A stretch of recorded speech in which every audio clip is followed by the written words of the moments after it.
Don't scroll away. What you're about to see will redefine access control.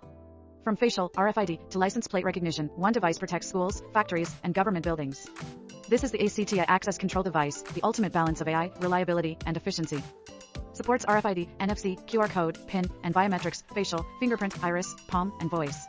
Integrated ALPR and temperature screening detect unauthorized access before it happens, ensuring proactive protection. Compatible with MFAR, EM, and HID cards on 125 kHz and 13.56 MHz, ideal for schools or factories upgrading from older systems without costly replacements. Use is weakened, RS-485, and RS-232 for stable communication with central servers, providing unified management of access logs and incidents.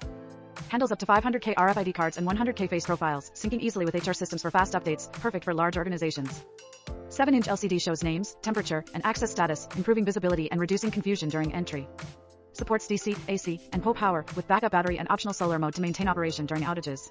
IP65 metal housing withstands -4 degrees Fahrenheit to 158 degrees Fahrenheit, resistant to dust, shock, and tampering, built for outdoor and industrial use. Why ACTi? It combines facial, RFID, and ALPR in one smart solution, cutting integration costs by 30 to 50% versus Axis. With stronger AI, flexibility, and lower total cost of ownership, ACTi delivers enterprise-grade security at unmatched value. Choose ACTi access control device to upgrade your security with intelligence, efficiency, and reliability. Experience seamless integration and 24/7 protection, the smarter way to secure every entrance.